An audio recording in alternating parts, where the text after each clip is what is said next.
சத்தியமா சொல்றேன், பெண்கள், பெண் குழந்தைகள், ஆண் குழந்தைகள் பாதுகாப்பு நம்ம ஆட்சியில நம்பர் 1 இருக்கும்.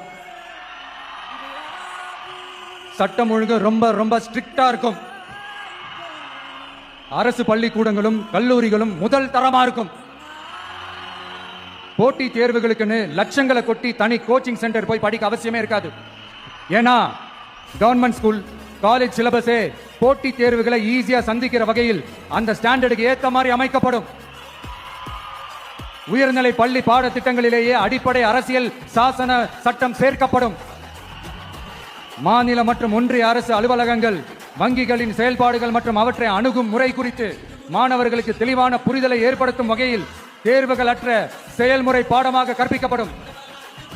இந்தியா முழுக்க உள்ள ஒன்றிய அரசு சார்ந்த கல்வி நிலையங்கள் மற்றும் அதன் சேர்க்கை அட்மிஷன் குறித்து புரிதலும் தெளிவும் மாணவர்களுக்கு உருவாக்கப்படும்.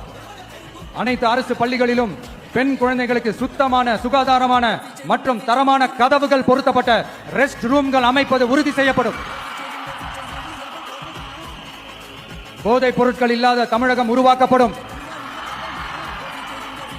மாவட்ட கலெக்டர்கள் மற்றும் எஸ்பிக்களில் சரிபாதி பெண்களாக இருக்கும்படி செய்வோம். மலை கிராமங்களில் அரசு ஆரம்ப சுகாதார நிலையங்கள் பிரசவம் பார்க்கும் வசதியுடன் அமைக்கப்படும்.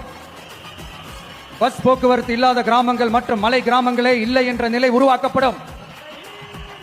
ஏற்கனவே அமைப்பு சாரா தொழிலாளர்கள் அமைப்பு இருந்தாலும் ஆட்டோ, டாக்ஸி மற்றும் லாரி டிரைவர்களுக்கென அவர்களின் நலன்களுக்காகவும் குடும்ப நலன்களுக்காகவும் தனியாக நல வாரியம் அமைக்கப்படும். தென் தமிழகம் உட்பட தமிழகத்தின் தேவையான பகுதிகளில் தொழிற்சாலைகள் அமைக்கவும் தொழில் வளம் பெருக்கவும் தனி கவனம் செலுத்தப்படும். விவசாயிகள், மீனவர்கள் மற்றும் நெசவாளர்களின் கருத்துக்களை அறிந்து அவர்களுக்கான திட்டங்கள் காலத்தின் தேவைக்கேற்ப உருவாக்கப்படும்.